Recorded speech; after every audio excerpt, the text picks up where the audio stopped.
Hey folks, welcome back to another episode of Fit Pro VR. My name is Ari, and I have a whopper of a video for you today. That's right, I got to sit down virtually because, COVID and whatever. I got to sit down with the one, the only Coach Doc from Supernatural. So be jealous because I got to work out live and in person with Doc, but I also got to ask him a whole bunch of questions. We were talking, we were lifting, we were being bros and doing all that broy things. Just kidding, we weren't being bros. You know, I hate that bro stuff. Bear with me though, the sound is a little wonky because we were filming on Google Meet and some of the sound comes through weird a little bit on there, so just forgive me if it's a little bit kind of tinny and ringy. I tried my best to fix it in post. I hope I did an okay enough job. Hopefully you can hear everybody. My goal is to get every single Supernatural coach in there with me, picking their own lifts, working out, and just having a good time while answering your questions. If there's any questions you want me to ask future coaches, put them down in the comments below. I'd be happy to ask them. I pulled a couple of these questions from the Supernatural Facebook group, but I want to know what you guys think.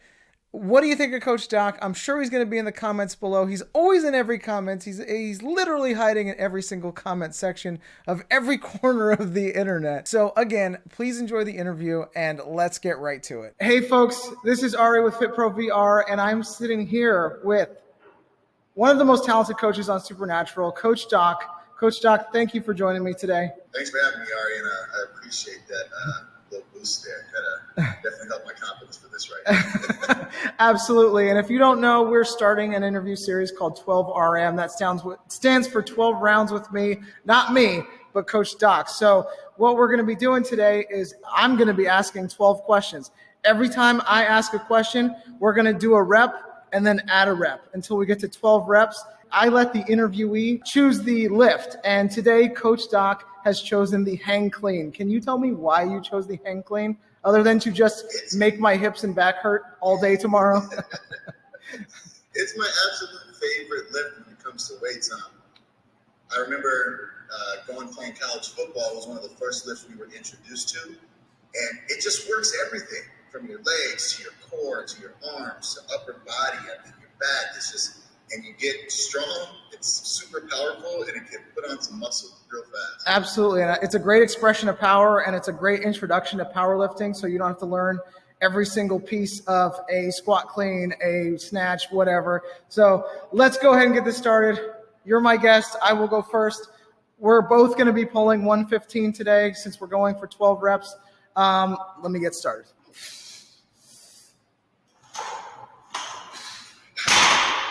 All you, Doc. Nice. Easy pull, easy pull.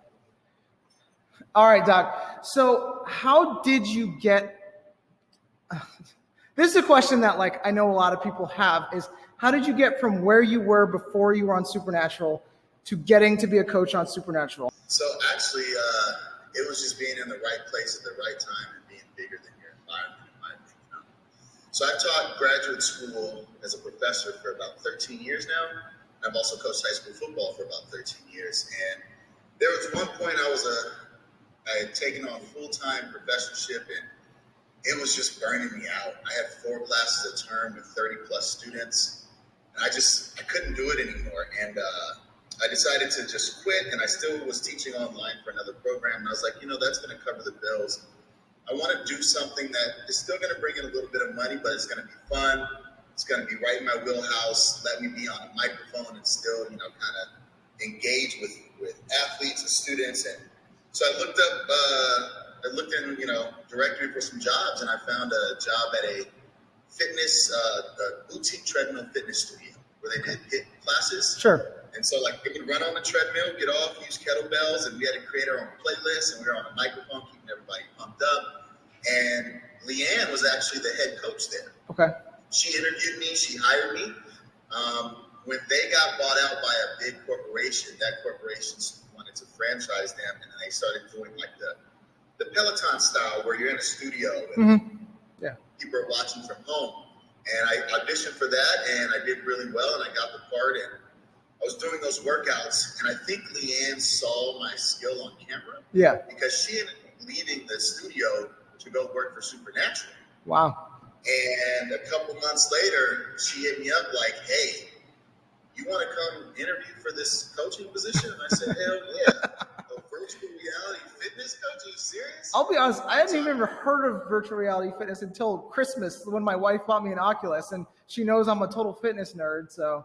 Well, it was crazy. Like, I would never string that title together in No.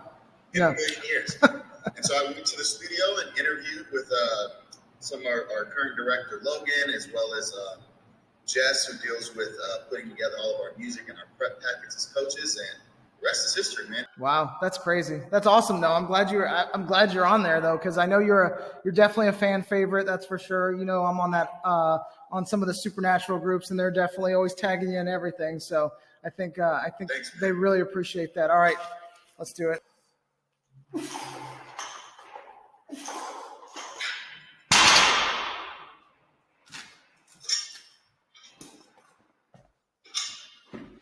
Nice. All right, so you mentioned you coach high school football. So I imagine you have some football background.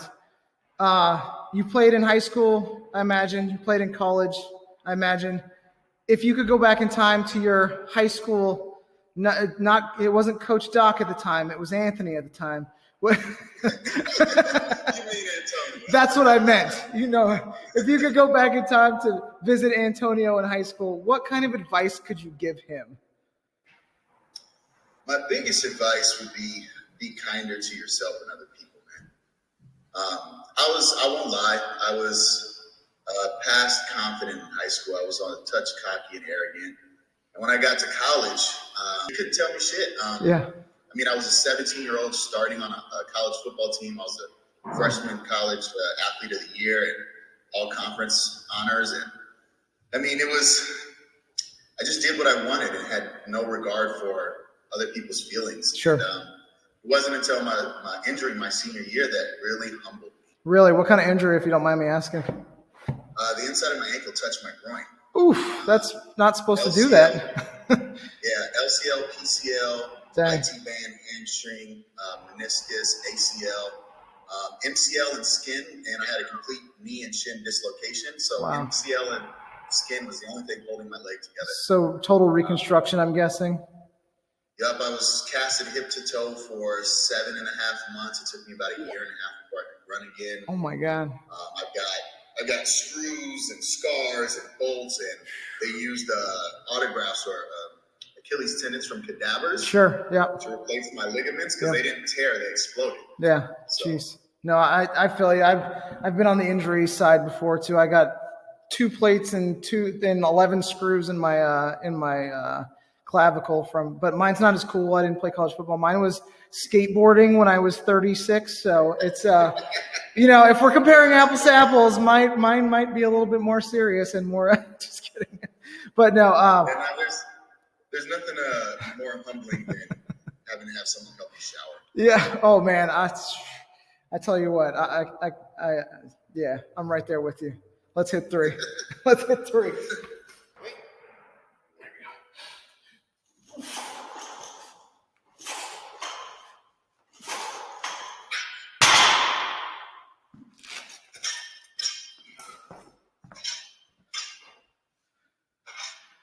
Whew. All right. Starting to add up. Okay, so I can tell we're starting to get into that territory where I'm like getting out of breath now. The ones, you can do it. And then after a while, you're like, oh boy. So I do hear your voice in the meditation portion of Supernatural. And I'm curious if that's something that you have a passion about, or if it's just something you kind of go through the motions for just for Supernatural. No, I meditate every single morning with a sitting still meditation with no noise, no light, no anything.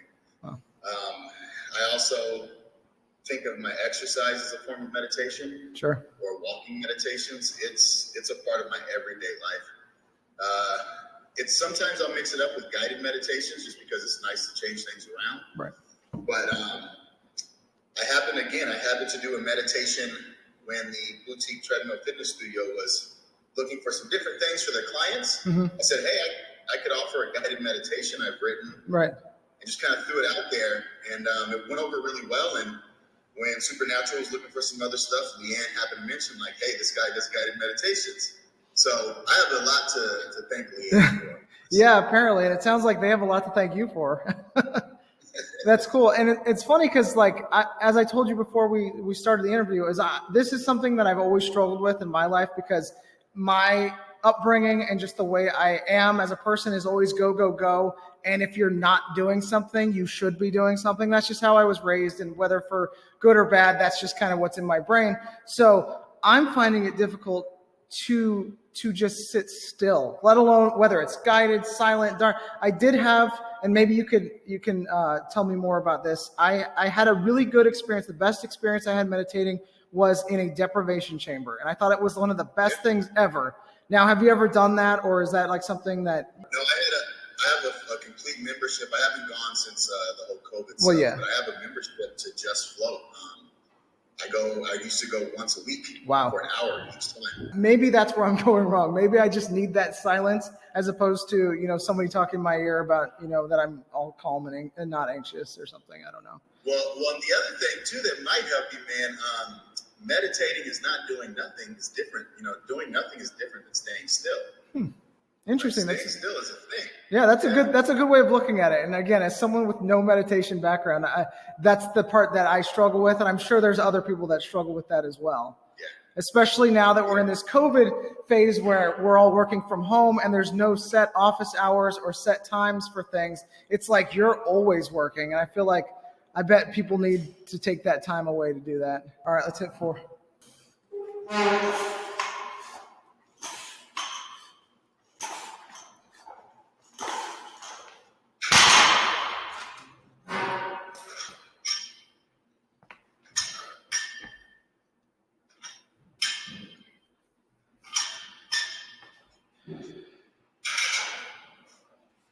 All right, Coach Doc, what product would you stockpile if you knew it was never going to get made again? That's a tough one, man. I wanted to be creative with this question. In all honesty, though, I think it would have to be either socks or tools. Okay, so tools is that's a very broad, I feel like once you have a tool though, isn't it there? Like you buy a screwdriver, that's hopefully your last screwdriver, right? Well, this is where my mind goes. Okay. They're not making the product anymore. That means that there's robots fixing everything, but at some point it's gonna fail and people are gonna need to fix their own stuff. So I have all the tools. I feel like that's a good prediction of where the world is going anyway, so. But I chose socks though because I don't know. I didn't expect that answer. I'm just gonna be honest. That's why I'm laughing. This is not what I expected. I was saying, like protein powder or whatever, but that's not what I expected. But no, I mean, they say that if you ever are hiking, a lot of folks who've been in the Army, anytime you're out somewhere, like socks are the number one commodity. Right? Yeah, like yeah. Keep your feet dry, keep them warm. I mean, once your feet go, you're done. Listen, you're in Pasadena. Why do you wear socks? You can't be in flip-flops all goddamn day. Isn't that the point? I would be in flip-flops nonstop. I keep my kung fu shoes on. That's it. Right? That's great. Okay, socks. All right, I guess that was a short rest for me. So I'm gonna get a quick swig of water. Like, great, we're going right into 5, huh? All right, here we go.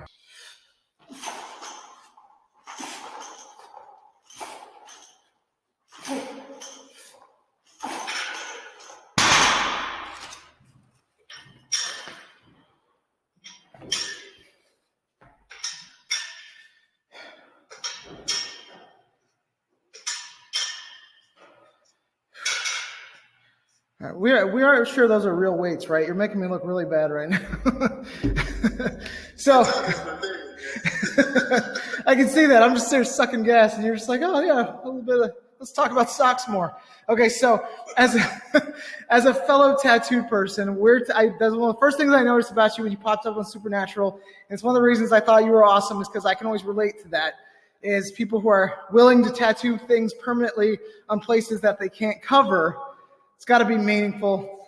I'm at the point now where the stuff I'm getting is not meaningful, and it's just so. A little background: when I die, my body is getting donated to science for cadaver work. So I want there to be the weirdest, funniest shit for people to look at while they're cutting me open. And that's where I'm at now with tattoos. I have lots of meaningful ones, but I have a PlayStation 1 tattoo. I have Gritty from the Flyers riding a Liberty Bell like Miley Cyrus. So we're getting into the stupid territory. But I'm curious about yours though. What is a meaningful tattoo that you have, if not the most meaningful? Well, it's a combination. This here. Yeah, let's get up close there. This here and this. This is my oldest son, my middle son. We're working on my youngest son. But it's got their names and their birthday, and then each of their middle names has a meaning. So his middle name is Bishop. Oh, cool. Which is a bishop chess piece. So it's that's dope. His middle name is Harlan, which means land of strength. So a tree. And the other one we're working on is going to be a gate because his middle name is Xavier, which is a new home. Oh, I didn't know that. That's awesome. Yeah. I like that. I'll show you my most meaningful one. You get buried amongst stupid ones. That's the one for me and my son right there.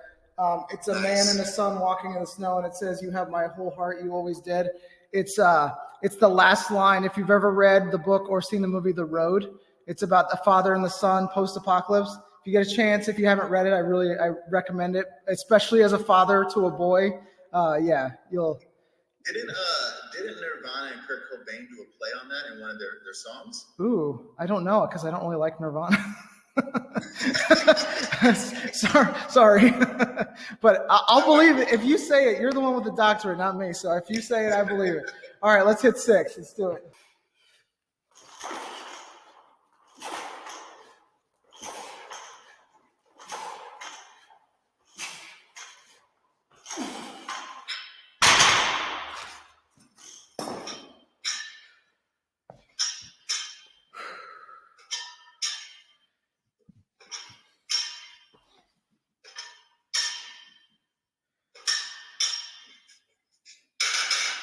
Is he breathing hard? I might have heard a grunt. Are you breathing hard? Nah, we're good.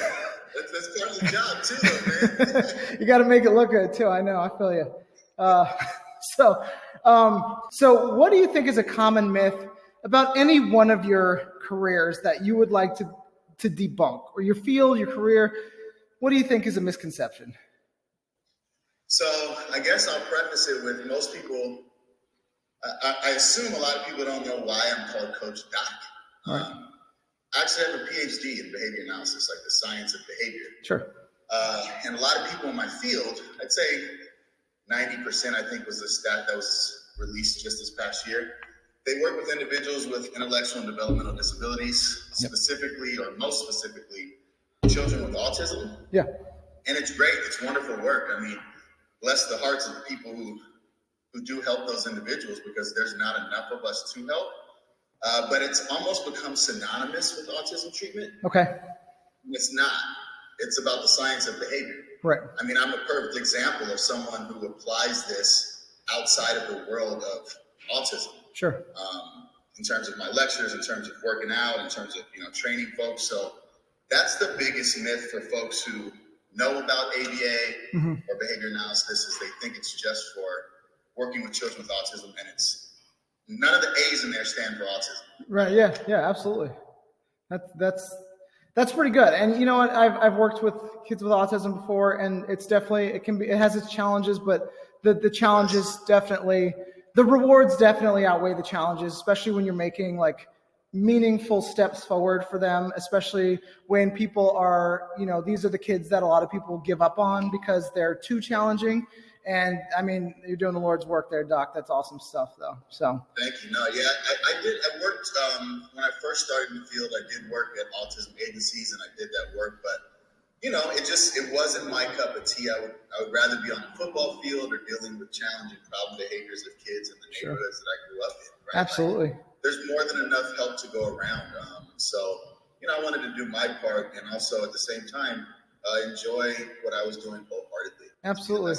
I'm sure the kids love you too, and I'm sure there's like, oh, Coach Doc's on a video game. You know what? Most of them, it's funny. Most of them don't even know yet. I feel like the VR stuff it's getting to the younger generation now. It is. Like, our age is kind of taking it over. Yeah. I don't know how old you are, so I can't speak for you. I'm 38, so I'm in the for me, it's mind blowing what virtual reality is doing these days. Like, especially, I remember when I was 12 and I got to put one on in Las Vegas one time, and it was all just lines and sticks and balls and stuff, but it still was just incredible. And now I'm sitting here, I can go on my son is 6 and he's doing it. And he's playing super hot and Beat Saber and stuff. It's crazy.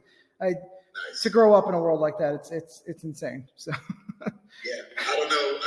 I'm curious to see what's going to be the next evolution of all of this stuff. I think Supernatural is in a great spot to be a very big anchor in this kind of community. So that's what I'm hoping. Yeah. All right. Let's do. What are we at? 8, 7, 8. 7, I think. Hopefully they're not too ugly. Good form. I like it.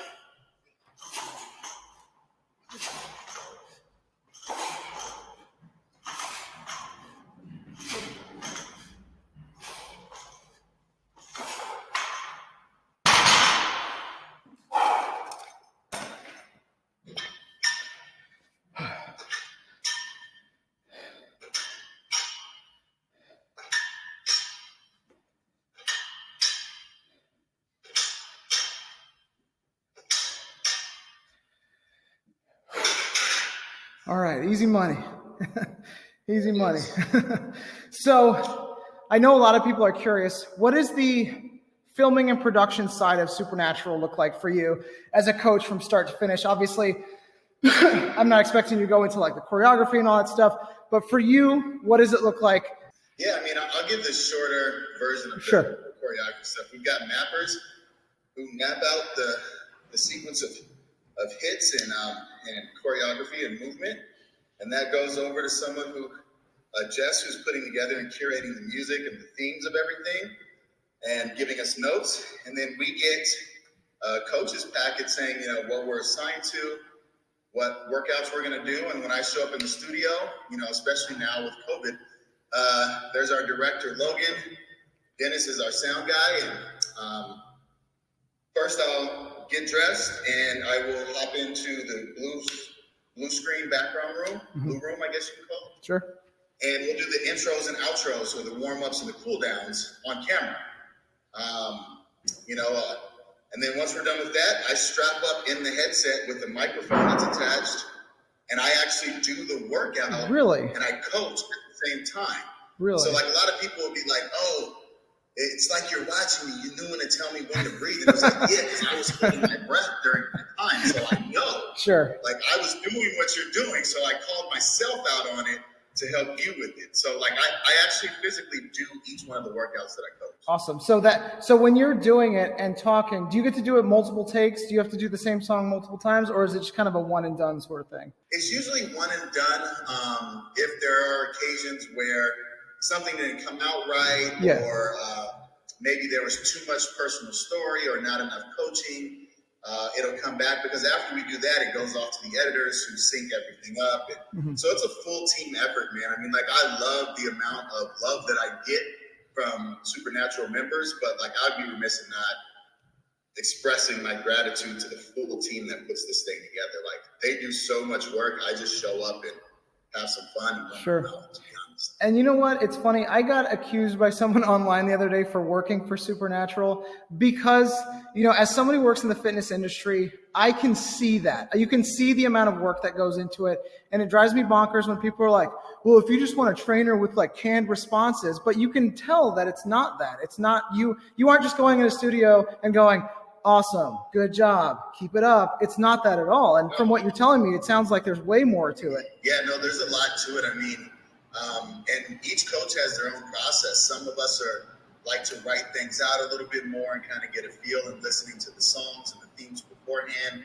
Some of us like to do it on the fly with that, but no, it's combining all of our skills, from our ability to coach to our ability to be in the fitness, engaging in actual fitness activity, and connecting with the members. Wow. It's not canned responses. That everything is brand new for every single workout, and it's pretty amazing. Cool. All right, we're at 8 now, right? 8. Here we go. I heard you getting a little out of breath, Doc. We might get you. I heard you talking hard. I coach fitness classes too. I know how it goes. Demonstrate 3 push-ups and you're out of breath talking. Can't hide from me, Doc.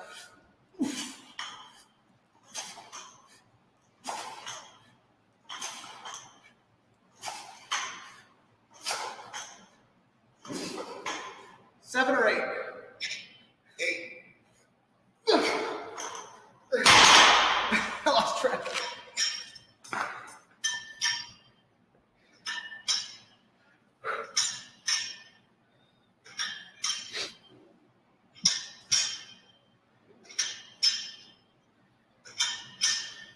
I'm so glad we went with 115. I for sure thought we were going to throw 135 on there, and it was going to be a long afternoon. You know, I have to be aware of my age, and I'm not 21 anymore, and I cannot do those things. So that's been the most humbling part. But the good news for me in this interview is I get to sit and listen. You're the one who got to talk. So I know you're a man. Despite not wearing a hat, you wear many hats in your life. What do you, as far as the fitness industry goes, you're very active on social media. What is something that you wish would go away from the fitness industry? I just wish, I don't want to say, I mean, it's a broad answer, but the lies. Yes. Everybody has, this is the best. This is the best. No, this outweighs this. And you've got to do it this way. And you need these, this diet and this approach. And it's like, let's just be honest. The truth of it is it's hard. Yeah. And it takes dedication and commitment. And the only thing that makes you successful is consistency. Right.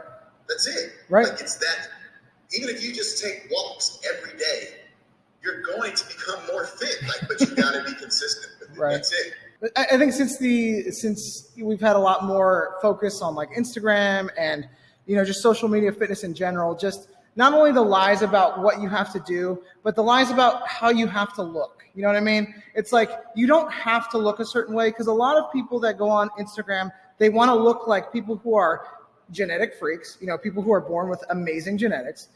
People, if they're not genetic freaks, they're injecting themselves with things that make them genetic freaks.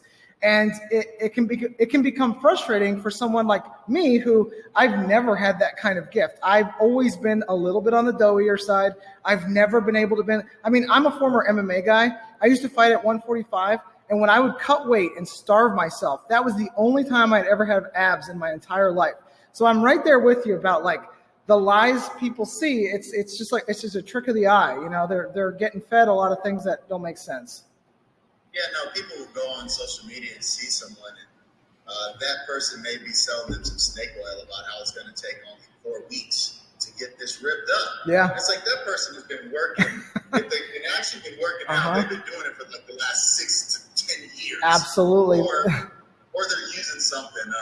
But no, I feel you. I actually had right before I found out about the birth of my first son, or conception of him, MMA was the route I thought I was going. I was training. I had what they called smoker fights back then. Oh, yeah. I know. Was out, and been there. Then I found out, we're pregnant. It was like, I might need a regular job so we can have birth in the hospital. 9? We at 9?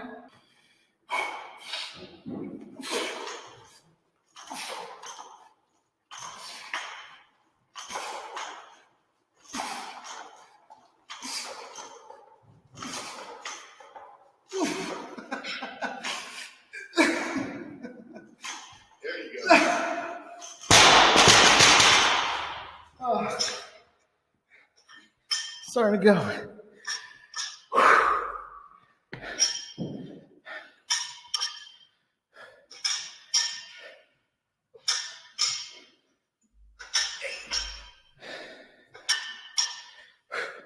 live what you have, though. The rubber plates. Yeah, they're nice. This is the throwing the bad boys down is. Man, I missed that. You know, it's funny. I actually went to a CrossFit gym in, oh God, I always lose track of all the cities in LA, but CrossFit Horsepower, I'm sure you know of them. And they were sandwiched in between apartment buildings. So you weren't allowed to drop the weights. And we're pulling this is the time I was doing CrossFit actively. And to clean, 225 and then have to like control it down. Oh man, that sucks. That's not fun. Anyway, enough about CrossFit. So what's the best workout for someone that doesn't have access to an Oculus? Because in fact, I incorporate Supernatural. It's one of my favorite things to do for cardio because I hate cardio. And it's a great way for me as someone who doesn't like cardio to lose the part of that I hate, focusing on the cardio and doing it. But what do you recommend for someone who doesn't have access to that kind of technology? If you don't have access to that, I personally love swimming. Ooh, yeah, that's an unsung hero. I swim a couple miles a week. Before COVID, I was also every Sunday we played 3 to 4 hours of basketball. Yeah. So I mean, finding, I guess my biggest thing for someone is not necessarily giving them a specific exercise, but telling them like, go experiment. Right. Like a lot of people be like, I want to run a marathon. It's like, that's cool, but you may not like running. Yeah. Like maybe you end up doing, a cycling event. Maybe you end up jumping into some sort of triathlon. Maybe you like all of them. Like try different things and see which one works. But for me, swimming and basketball, yeah, I love that exercise because it hits everything and you're having fun. For swimming, it's like meditation for me. And for basketball, I get to let that lion out the cage. Absolutely. I suck at basketball, so I'm more like, what does the lion eat? The lion eats like the elk or the deer. That's me playing basketball. It's hilarious too because I teach elementary school gym, like I told you, and sometimes the kids are like, I remember, I'll tell you a funny story. The first time I ever taught, I was doing like a student teaching thing, and I was up in this really rough school in the North Philly, and one of the kids was like, you want a ball, Mr. Duenas? And I was like, sure, why not? And he threw me the ball. I dribbled it once. He's like, give me that ball. I know you don't play basketball. I was like, oh my God. I was like, never mind. Sorry, guys. But I'm never afraid to jump in on the staff team and just pass the ball to the next guy. You know how a lot of guys like to hog the ball? I'm the guy that gets it and just passes it to the other guy. So I'm the guy you want on the team. If you don't have the Oculus, and you want to exercise, do something. Just try all different kinds of things. Yeah, and I know sometimes you still can't sweat. It's true. And I know sometimes people who are starting out in fitness, they get discouraged because they don't feel good at it. Even with Supernatural, I see on the message boards is some people don't feel like they're good at it. Now, this wasn't on our questions, but what is something you could tell someone who doesn't feel like they're successful at it, but enjoy the workout? Well, I will say that is one of the things I love about Supernatural is because of those Facebook groups and Instagram, like the community is so supportive of each other that it keeps people going, honestly. So if you really feel like you're struggling, get someone to join you. Right? Like get an accountability partner, someone there to help push you, someone who's learning just as much as you are starting from the beginning. Like take that journey with somebody else instead of by yourself. And I guess I could throw the cliche in there that, it all takes time. No one's perfect at anything. Sure. Like I'm sure my form in hang clean is not as good as it was when I was in college, right? Like, let's do 10.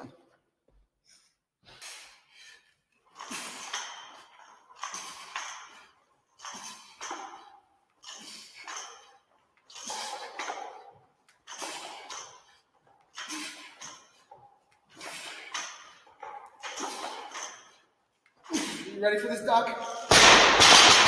Oh yeah, be jealous. That's not fair, man.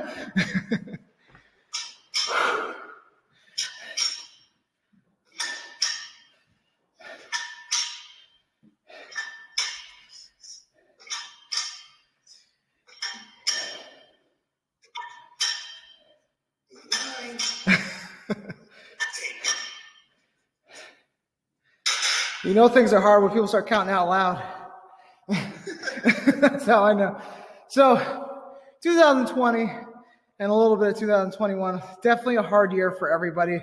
It was one of those shared experiences, kind of those 9/11 sort of things where we all got to go through it together.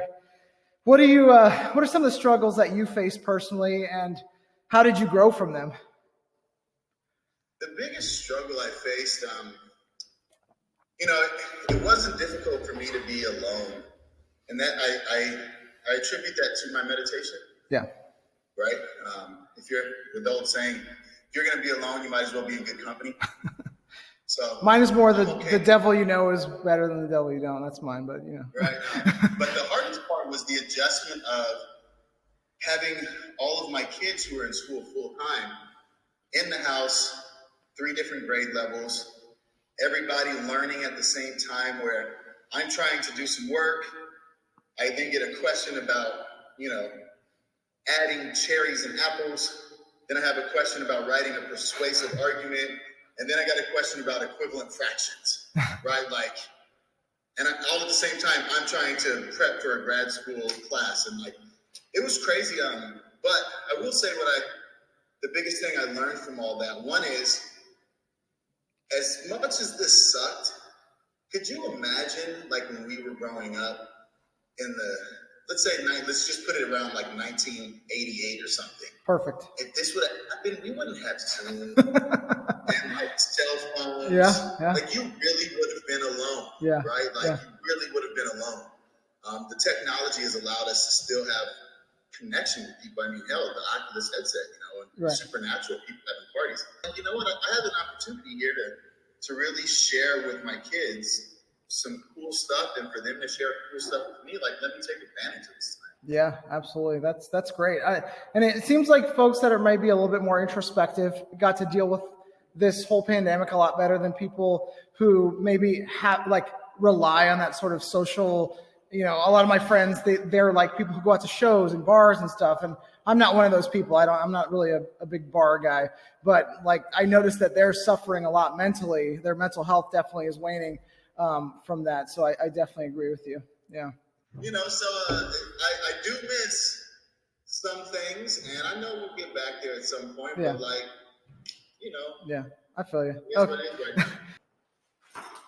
11. All right.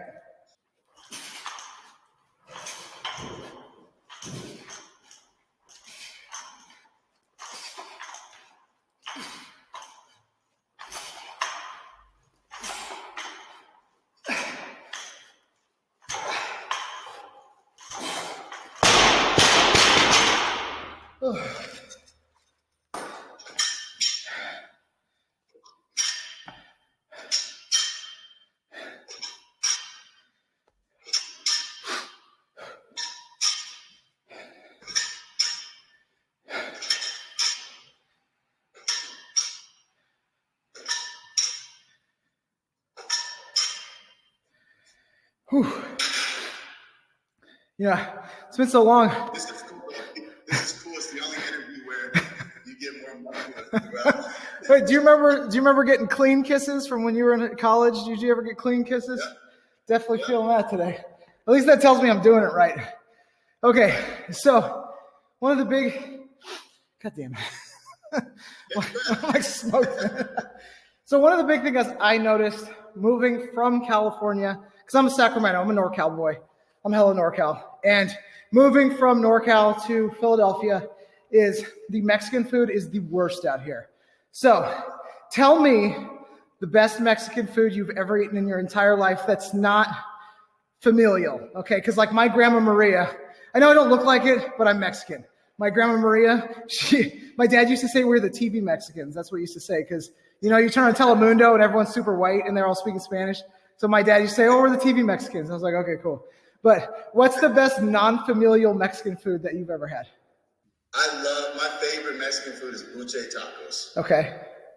I don't know anything about that.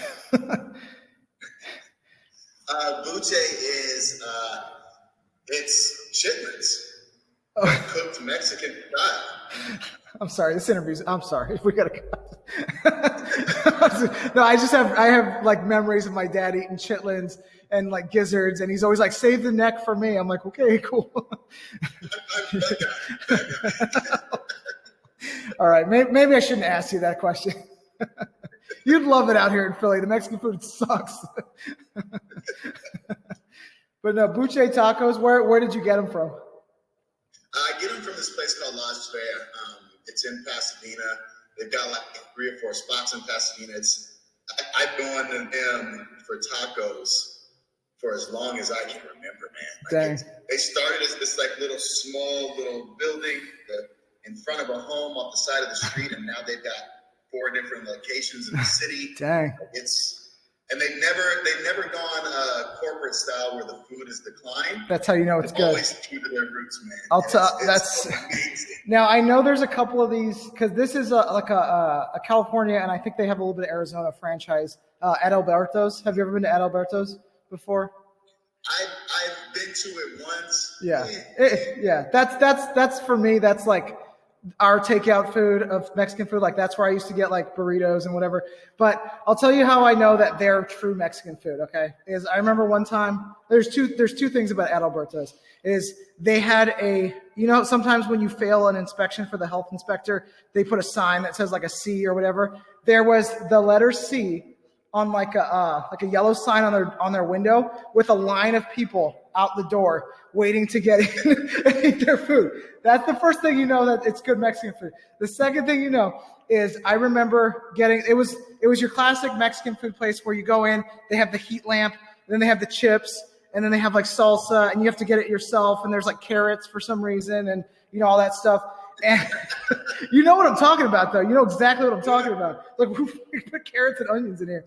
But I remember I was getting chips into a bowl, and I wish this was a story and like a lie, but there was a cockroach that had been fried, and I remember taking the tongs, just moving the cockroach, and just continuing to get chips and not saying anything to anyone because it was gonna taste. It's gonna be it was there no matter what. I mean, I'm like, what am I gonna do? Not get chips now? Okay, let's do our 12. And then we'll finish out, okay? Good.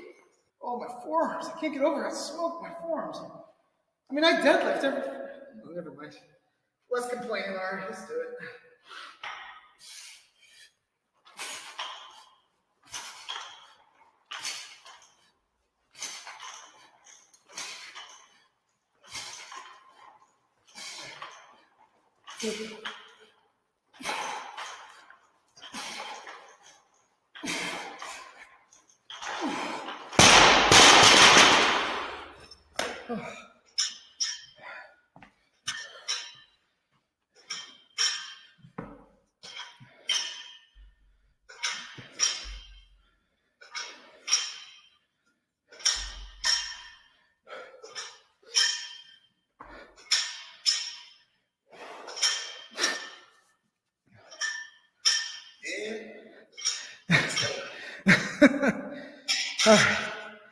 I mean, you didn't have to make it look that easy, so you could have been a little bit nicer.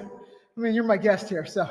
All right, Doc. It was really awesome talking to you today, and I definitely got to learn a lot about you, and I get to see you through a different scope when I put that headset on now. Now it's just that guy that I know, and I really hope people that watch this interview can walk away the same way, knowing that you're not a canned voice. You're a real human behind that camera. So what do you have coming out? What is something that you'd like to tell the world about right now? And then we'll close it out. In hearing from Supernatural community members and also other folks that I train with would love for me to have some stuff that I've done. And so I've put together a lot of different stuff in the past. I just never released it. So I'm hoping May 1st, the website will open up. There's going to be fitness apparel with Coach Doc logo. Nice. It's not tied to Supernatural, so I don't want people to think it's Supernatural merchandise. But it's Coach Doc, so fitness apparel, tank tops, and we'll see how that goes. There's some necklaces, bracelets, and keychains with my logo, which I'm hoping is a reminder and kind of prompts people to stop, stay still, breathe, and think. I'm going to need about 10 of those, just so you know. I'm trying to figure out how to code a meditation app so that people can have the meditations without having to put the headset on. Okay. And so that you can listen to them at night before you go to bed. And then the last thing is there'll be some of my artwork on there as well for prints for resale. And then I wrote a journal that's a 100-day challenge journal to change old perspective, the way you see things. Nice. It's not a fitness journal, though there are some fitness components, I guess. There's challenges, but every day it asks you to give a quote that is something that is originally for me, It gives you a little explanation about it. It asks you to write down the things you're grateful for, and then it gives you a challenge for the day. And then at the end of the day, you're supposed to come back and reflect upon the challenge you had. And that journal is going to be, so it's 100 days, so you can do it whenever you want throughout the year. And what I'm going to do for folks who are interested, there's going to be a kind of a next level up, where it's going to be a warrior's inner circle, where we all come together and we're going to work for those 100 days through the journal. And it's kind of an accountability group. Those are peacocks, by the way. These are kids. It's an accountability group where you get to come in.